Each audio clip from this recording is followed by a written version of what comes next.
Hi friends, welcome to कहानियों से रिश्ता।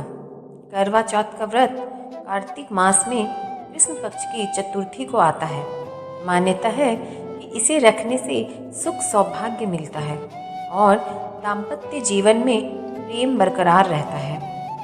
इस व्रत को शाम के समय चांद दर्शन के बाद खोलने की परंपरा है।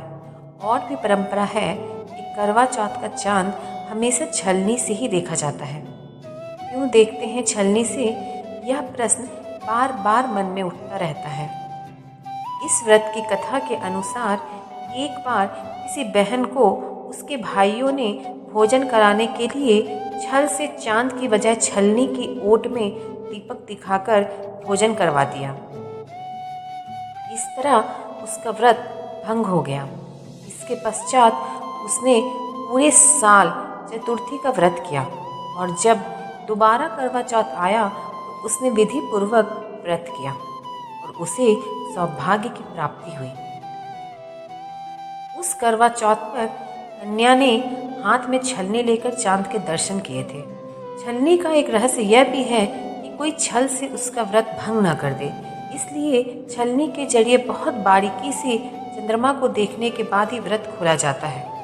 करवा चौथ का व्रत करने के लिए इस दिन व्रत की कथा सुननी चाहिए। उस समय एक चौकी पर जल का लोटा, करवे में गेहूं और उसके ढक्कन में चीनी, रुपए आदि रखने चाहिए। प्राचीन काल में इंद्रप्रस्थ में एक विद्वान ब्राह्मण रहता था। उसकी पत्नी लीलावती से उसके 7 पुत्र और एक पुत्री पैदा हुई। पुत्री का नाम करवा रखा। पुत्री के युवा होने पर उसका विवाह विधि विधान से कर दिया गया। जब कार्तिक कृष्ण चतुर्थी आई तो करवा ने अपने भाइयों के साथ बड़े प्रेम से एक चौथ का व्रत शुरू किया, लेकिन भूख प्यास से वह चंद्रोदय से पूर्व ही बेहोश हो गई। बहन को बेहोश देखकर सातों भाई व्याकुल हो गए और उसका उपाय खोजने लगे। सबसे छोटे भाई को अपने बहन की हालत देखी नहीं जाती थी और वह दूर पीपल के पेड़ पर एक दीपक जलाकर चलनी के ओट में रख देता है। दूर से देखने पर वह ऐसा प्रतीत होता है कि जैसे चतुर्थ का चांद उदित हो रहा हो। इसके बाद भाई अपनी बहन को बताता है कि चांद निकल आया है, तुम उसे अर्घ देने के बाद भोजन कर सकती हो। बहन खुशी के मारे सीढ़ियों पर चढ़कर चांद को देखती है, उसे अर्घ देकर खाना खाने बैठ जाती है। ऐसा करने से उसके पति की मृत्यु हो गई। अपने पति की मृत्यु से करवा व्याकुल हो उठी। उसने अन्न जल का त्याग कर दिया। उसी रात को इंद्राणी पृथ्वी पर आई। ब्राह्मण पुत्री ने उनसे अपने दुख का कारण पूछा तो इंद्राणी ने बताया कि तुमने अपने पिता के घर पर करवा चौथ का व्रत किया था और वास्तविक चंद्रोदय के होने से पहले ही अर्घ देकर भोजन कर लिया, इसलिए तुम्हारा पति मर गया। अब उसे पुनर्जीवित करने के लिए विधि पूर्वक करवा चौथ का व्रत करो। मैं उस व्रत के ही पुण्य प्रभाव से तुम्हारे पति को जीवित करूंगी। सच्चाई जानने के बाद करवा निश्चय करती है कि वह अपने पति का अंतिम संस्कार नहीं होने देगी और अपने सतीत्व से उन्हें पुनर्जीवन दिलाकर रहेगी। वह पूरे 1 साल तक अपने पति के शव के पास बैठी रहती है, उसकी देखभाल करती है। उसके ऊपर उगने वाली सुई नुमा घास को वह एकत्रित करती रहती है। 1 साल बाद फिर करवा चौथ का दिन आता है। उसकी सभी भाभियां करवा चौथ का व्रत रखती है।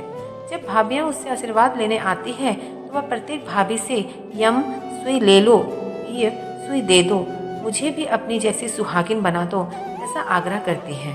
लेकिन हर बार भाभी उसे अगली भाभी से आग्रह करने का कहकर चली जाती है। इस प्रकार जब 6ठे नंबर की भाभी आती है तो करवा उससे भी यही बात दोहराती है। यह भाभी उसे बताती है क्योंकि सबसे छोटे भाई की वजह से उसका व्रत टूटा था, अतः उसकी पत्नी से ही वह शक्ति है जो तुम्हारे पति को दोबारा जीवित कर सकती है। इसलिए जब वह आए तो तुम उसे पकड़ लेना और जब तक वह तुम्हारे पति को जिंदा न कर दे उसे नहीं छोड़ना। ऐसा कहकर वह चली जाती है। सबसे अंत में छोटी भाभी आती है।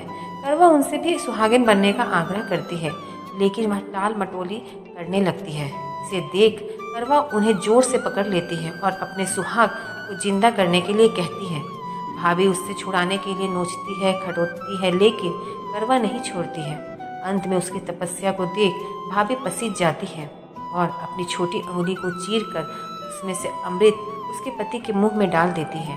करवा का पति तुरंत श्री गणेश कहता हुआ उठ जाता है। इस प्रकार प्रभु कृपा से उसकी छोटी भाभी के माध्यम से करवा को अपना सुहाग वापस मिल जाता है। तब से करवा की पूजा को करवा चौथ के नाम से जाने जाने लगा।